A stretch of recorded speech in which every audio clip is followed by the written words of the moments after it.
Good morning, dear students. Welcome to the maths class. I am Monica Zana, your maths teacher working in TV Police Public School. Today we are going to continue worksheet number 3 of chapter number 11 and we'll start with question number 9. One side and corresponding altitude of a parallelogram are given 50 cm and 8 cm.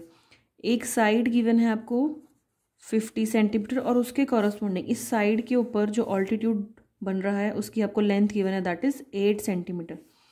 तो it means कि C D की length 50 centimetre and A M की length given है आपको 8 centimetre. Now if other altitude is 4 centimetre, मतलब कि आपको दूसरा ऑल्टीट्यूड जो है वो गिवन है दैट इज सी एन. उसकी लेंथ कितनी गिवन है आपको 4 centimetre. You have to find the length of other pair of parallel sides.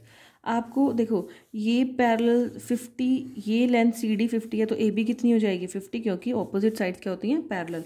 मतलब कि आपको ये वाली जो साइड है ये गिवन नहीं है और इसके कॉरस्पॉन्डिंग, लेकिन इस साइड के कॉरस्पॉन्डिंग एक ऑल्टीट्यूड गिवन है. इसके ऊपर ऑल्टीट्यूड बन रहा है सी एन, उसकी लेंथ आपको गिवन है. ठीक है, तो आपको क्या फाइंड आउट करना है, लेंथ फाइंड आउट करनी है ए डी की और बी सी की. क्या फाइंड करना है आपको, ए डी की लेंथ और बी सी की. ए डी और बी सी की लेंथ इक्वल ही आएगी क्योंकि ये ऑपोजिट साइड्स हैं पैरेललोग्राम की जो कि इक्वल होती हैं. तो स्टार्ट करते हैं. सबसे पहले एरिया ऑफ पैरेललोग्राम क्या आएगा बेटा, बेस इंटू हाइट. बेस आपको देखो दो चीज़ें ऑलरेडी गिवन हैं, बेस भी गिवन है 50 सेंटीमीटर और हाइट भी इसके कॉरस्पॉन्डिंग गिवन है दैट इज 8. तो आपका क्या आ गया 400 सेंटीमीटर स्क्वायर आ गया आपका पैरेललोग्राम का एरिया. अब इसको हमने यूज़ करना है कहाँ पे, देखो सेकेंड ऑल्टीट्यूड तो गिवन है, देखो ये ऑल्टीट्यूड आपको गिवन है. अब एरिया अगर मुझे निकालना है पैरेललोग्राम का वो क्या आएगा, बेस इंटू हाइट ही है. अगर बेस डिफरेंट हो, मान लो बेस मैंने ए डी मान लिया, ये वाली लेंथ मान ली मैंने, और हाइट इसके कॉरस्पॉन्डिंग ऑल्टीट्यूड कौन सा है सी एन. फॉर्मूला तो अभी भी यही है, बेस इंटू ऑल्टीट्यूड. अब मैंने बेस क्या कर दिया, चेंज कर दिया. एरिया ऑफ पैरेललोग्राम क्या होता है, सेम होता है. अगर मान लो मैंने एक बार ये वाला बेस लिया और ये वाली हाइट ली, जो एरिया आया वो किसके इक्वल होगा, अगर मैं दूसरी साइड को लेकर एरिया फाइंड आउट करूं. तो यहाँ पे एरिया हमने जो पहले फाइंड आउट किया है, हमने यहाँ पे यूज़ किया सी डी बेस और ए एम हाइट. अब अगर मुझे एरिया ऑफ पैरेललोग्राम निकालना है, दूसरी साइड अगर मैं ले रही हूँ ए डी, उसके कॉरस्पॉन्डिंग हाइट है सी एन, तो ये भी सेम फॉर्मूला है base into height. A D की वैल्यू आपको गिवन है क्या, नहीं गिवन, तो हम ए डी को एज इट इज रखते हैं. और सी एन की वैल्यू हमें हाइट क्या गिवन है 4 सेंटीमीटर. अब देखो एक चीज़ सोचने वाली है कि एरिया ऑफ पैरेललोग्राम हम ऑलरेडी फाइंड आउट कर चुके हैं ना फाइंड आउट. तो हम क्या कर सकते हैं, यूजिंग 1 एंड 2 हम यहाँ पे एरिया ऑफ पैरेललोग्राम को यूज़ कर सकते हैं पुराने वाले को. तो हम क्या लिखेंगे 400 is equal to 4 multiply A D, और ए डी की लेंथ क्या आ जाएगी फिर 400/4 that is 100 centimetre. So A D की लेंथ मेरे पास 100 सेंटीमीटर आ गई. तो बी सी की लेंथ भी क्या आ जाएगी, because opposite sides of parallelogram are equal.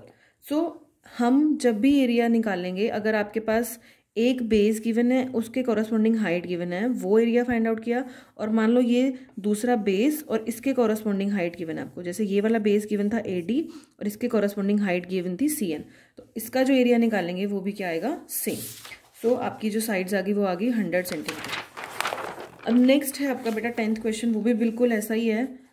Area of parallelogram given है आपको, ऐसे ही सेम फिगर ड्रॉ करनी है, एरिया ऑफ पैरेललोग्राम, और आपके पास length, find the length of sides of parallelogram if altitude corresponding to sides are given. आपको दो ऑल्टीट्यूड गिवन है, एक ये वाला गिवन है 20 मीटर और एक और ये वाला गिवन है.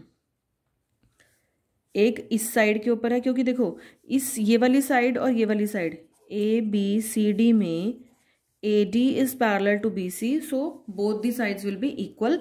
तो जो ऑल्टीट्यूड आपका इसके ऊपर बन रहा है सी डी, जो है हमने इसको नेम दे दिया C N. C N altitude जो ए डी साइड के ऊपर बन रहा है बेटा, वो जो है हम अगर फाइंड आउट करेंगे एरिया ऑफ पैरेललोग्राम, देखो अब ध्यान से देखो आपको क्या गिवन है, ए एम की लेंथ गिवन है, ए एम की लेंथ गिवन है 20 मीटर है, ये ध्यान रखना, और सी एन की लेंथ गिवन है 25 सेंटीमीटर. सी एन की लेंथ गिवन है 25 मीटर, सॉरी.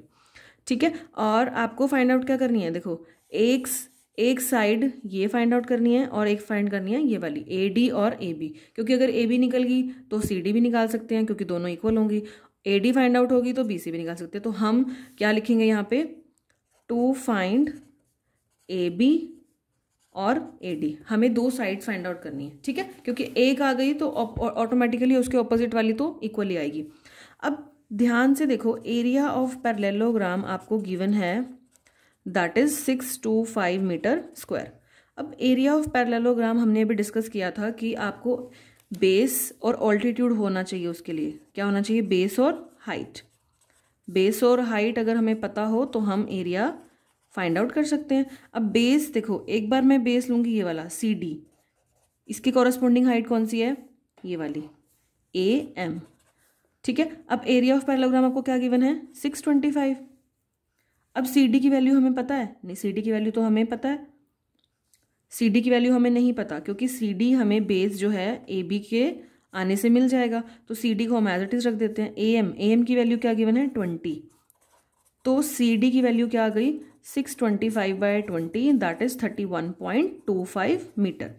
तो अगर मेरे पास CD की लेंथ आ गई तो इसके ऑपोजिट वाली साइड ये भी क्या हो जाएगी, 31.25।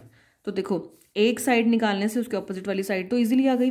अब सेकेंड चीज क्या करनी है, अगेन एरिया ऑफ पैरेललोग्राम क्या होता है, बेस इंटू हाइट। अब मैं दूसरी बेस और दूसरी हाइट यूज कर लूंगी। देखो ये ऑल्टीट्यूड जो गिवन है CN किसकी कॉरेस्पॉन्डिंग गिवन है, AD के, तो AD मल्टीप्लाई CN, और एरिया ऑफ पैरेललोग्राम आपको ऑलरेडी गिवन था, दैट इज 625। अब क्या AD की वैल्यू गिवन है हमें, नहीं, AD की वैल्यू हमें फाइंड आउट करनी है, इनटू CN हमें क्या गिवन है, 25। तो 625/25 इज इक्वल टू AD, तो AD की वैल्यू मेरे पास आ गई 25 मीटर।